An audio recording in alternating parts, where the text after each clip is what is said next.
गायत्री मंत्र के वैज्ञानिक अनुसंधान व भगवत गीता पर आधारित वर्कशॉप में मैं एक और नई कड़ी आपको बतलाना चाहता हूँ। वो है कि ऑर्गेनाइजेशनल ग्रेटनेस पर भी हमने एक प्रोग्राम बना रखा है।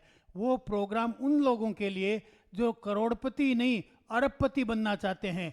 और मैंने इसके लिए एक पुस्तक भी लिखी है कि हर भारतीय अरबपति बने और अब समय आ गया है अपने इस हक को प्राप्त करें।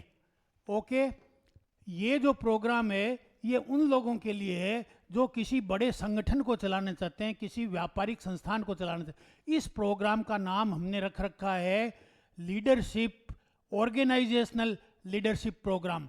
क्यों? क्योंकि हमने पहले 3 प्रोग्राम आपको बतलाए थे, signature programme, trainer programme and mentor programme. Okay, उन तीनों में हमने इंडिविजुअल ग्रेटनेस और लीडरशिप ग्रेटनेस को विकसित करने के तरीके बतलाए हैं। लेकिन ये जो हमारा प्रोग्राम है ये स्पेशली उन लोगों के लिए है जो किसी ऑर्गेनाइजेशन के हेड हैं अथवा किसी बड़े ऑर्गेनाइजेशंस को चलाना चाहते हैं। ये प्रोग्राम हमने बहुत ही शानदार डिज़ाइन किया हुआ और पिछले 13 सालों से हम इस पर काम कर रहे हैं। इसमें ये 45 दिन का प्रोग्राम है। प्रतिदिन 3 घंटे ऑनलाइन प्रोग्राम होगा। कोई आना चाहे तो ऑफलाइन भी कर सकता है, खुला है। और ये कहे मैं ऑनलाइन ऑफलाइन दोनों करूँगा, कभी कभी आ जाऊँगा और बाकी मैं ऑनलाइन करूँगा, ये भी अलाउड है। ओके, दूसरा इंटर्नशिप इसमें हमने बड़ी स्ट्रिक्ट रख रखी है 360 दिन की, क्योंकि 360 दिन चाहिए एक आदमी को पूरी तरह ट्रांसफॉर्म होने के लिए। इसलिए हमारी जो पहली कंपनी थी उसका नाम भी था 360 degree change transformation private limited. ये वो है जो नरेंद्र को विवेकानंद बना देती है। एक सिंपल आदमी नरेंद्र चाय बेचने वाले को क्या है प्रधानमंत्री बना देती है। एक पेट्रोल पंप पे तेल भरने वाले आदमी को भारत का सबसे बड़ा पूंजीपति धीरूभाई अंबानी बना देती है। एक अखबार बेचने वाले ने जब सोच अपना बड़ा किया और हम जैसों के वर्कशॉप अटेंड किया तो अखबार बेचने वाला इस देश का मिसाइल मैन बना और राष्ट्रपति बना। इसी श्रृंखला में ये जो है प्रोग्राम तैयार किया हुआ है। अब इस प्रोग्राम में हम क्या क्या चीज़ें सिखाएंगे और क्या क्या आपको बेनिफिट्स होंगे। पहला बेनिफिट तो ये होगा आप किसी भी बड़े संगठन को चलाने की कुव्वत विकसित कर लेंगे। दूसरा ये होगा आप अरबपति बनेंगे, करोड़पति नहीं, अरबपति बनने के लिए जो भी आप में आंतरिक प्रतिभाओं की जरूरत होगी, बाह्य प्रतिभाओं की जरूरत है, वो विकसित कर पाएंगे। और इसमें क्या होगा आप विश्व स्तरीय एक पर्सनैलिटी बन जाएंगे। हम इसमें, क्योंकि मैं खुद सीईओ क्लब दुबई के द्वारा सम्मानित हूँ और मैं अमेरिका में डेटोना बीच से गोल्ड स्टार से अवार्ड से सम्मानित हूँ, इसलिए विश्व स्तरीय व्यापारिक नेतृत्व कैसे किया जाए इससे मैं परिचित हूँ और इसी आधार पे बनाए। लेकिन मैं आपको एक बार फिर बतला दूं सर, ये प्रोग्राम की मेरे को जो प्रेरणा मिली है वो मिली है स्टीफन आर कोवी की जो 8वीं हैबिट है, क्या, इफेक्टिवनेस टू ग्रेटनेस। उसके अंदर ही इन्होंने ऑर्गेनाइजेशनल ग्रेटनेस का जिक्र किया है और उसी आधार पे हम कई वर्षों से इस पे काम करते आ रहे हैं। अब इससे जो है आपको लाभ हुए ये तो मैंने बता दिया, जबरदस्त लाभ हुए। विश्व स्तरीय व्यापारी बन जाओगे आप, यानी विश्व में नाम कमा पाओगे। आप ब्रह्मांडीय क्षेत्रों की खोज कर पाओगे, जैसे इलान मस्क कर रहे हैं और कर रहे हैं वैसे आप कर पाओगे। दूसरा जो है, अब मैं आपको इसमें क्या क्या सिखाएंगे वो बतला दें। देखो, हमने इंडिविजुअल ग्रेटनेस, आप अपनी बॉडी को किस तरह से ठीक करें, माइंड को कैसे ठीक करें और अपनी इमोशनल अभिव्यक्ति को, इमोशनल इंटेलिजेंस को कैसे बढ़ाएं, स्पिरिचुअल इंटेलिजेंस को कैसे बढ़ाएं, फाइनेंशियल इंटेलिजेंस, ये 5 प्रकार के इंटेलिजेंस को बढ़ाने के तरीके तो हमने 7वीं ये 7 हैबिट्स ऑफ हाईली इफेक्टिव में आपको एज ए ट्रेनर ही सिखा दिए थे। अब हम आपको जो है वो सिखाएंगे क्या, ट्रस्ट वर्दीनेस कैसे विकसित करें, मॉडल, आप मॉडल कैसे बने अपने ऑर्गेनाइजेशन के लिए, क्योंकि जब आप उदाहरण बनेंगे तो लोग देखा देखी आपके अनुसार काम करेंगे, उनमें भी नेतृत्व विकसित होगा। मॉडलिंग यानी ट्रस्ट वर्दीनेस। दूसरी जो है, आप लोगों को मिलकर के कैसे काम करेंगे, वो पाथ फाइंडिंग, मिलकर के तय करके शेयरिंग ऑफ योर डिसीजंस, एक साथ मिलकर के बैठ करके टेबल पे तय करेंगे तो वो फिर ऑर्गेनाइजेशन का डिसीजन होगा, इंडिविजुअल का नहीं। लोग यही बात खा जाते हैं, हर आदमी अपनी अपनी सोच अपनी अपनी करते हैं तो फिर वो ऑर्गेनाइजेशन का सोच नहीं बन पाता। मैं ऑर्गेनाइजेशन का सोच बनाना सिखाऊंगा।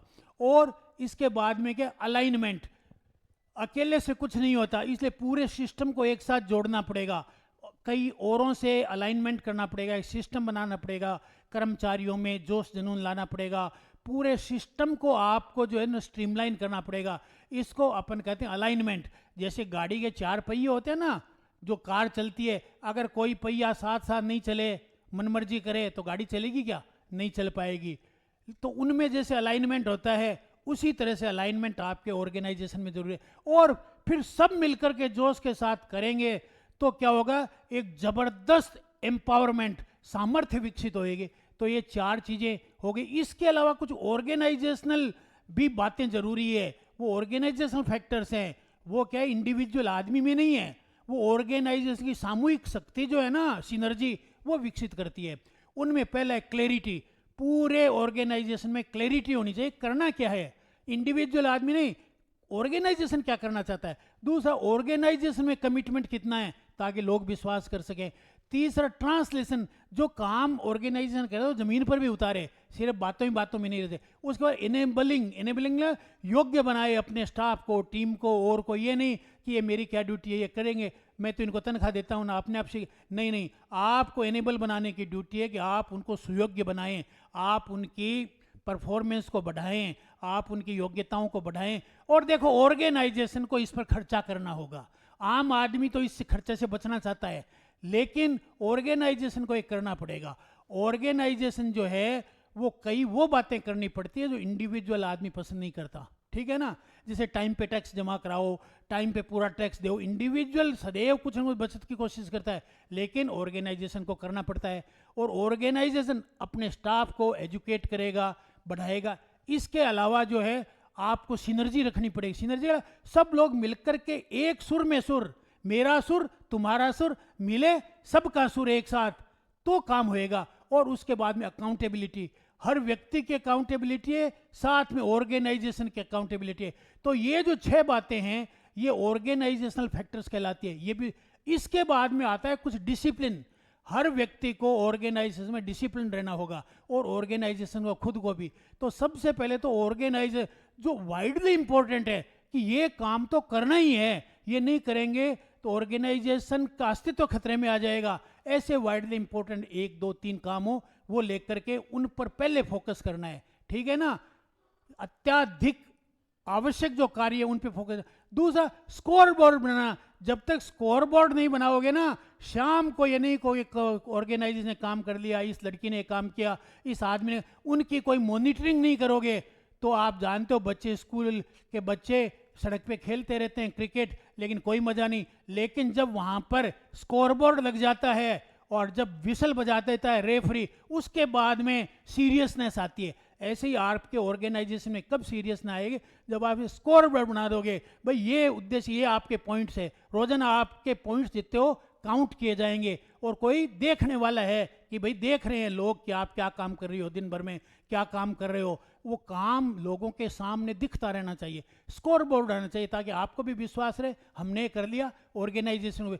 इसके बाद में छोटे छोटे टुकड़ों में तोड़ लीजिए, क्योंकि ऑर्गेनाइजेशन बड़े काम है, छोटे छोटे टुकड़ों में। और चौथा क्या है कि अकाउंटेबिलिटी फिक्स कीजिए कि हर आदमी जो भी काम करेगा वो अकाउंटेबल है, और ऑर्गेनाइजेशन खुद अगर, तो ये जो 4DX कहलाते हैं, ये डिसिप्लिन के फैक्टर्स हैं। ये सब जो होगा तो ऑर्गेनाइजेशन लीडरशिप डेवलप होएगी। तो इसमें मुख्य बात जो स्टीफन आर कोवी ने कहनी चाहिए, जिसके आधार पर ये प्रोग्राम बना हुआ है, वो ये कि नो योर यूनिक वॉइस, आपके अंदर की जो यूनिक वॉइस है उसको जानिए। और दूसरा, जब खुद जान ले तो दूसरे लोगों की यूनिक वॉइस जानने में उनकी मदद कीजिए, और ऐसा करेंगे तो ये कहलाएगी organisational greatness. Okay, thank you very much.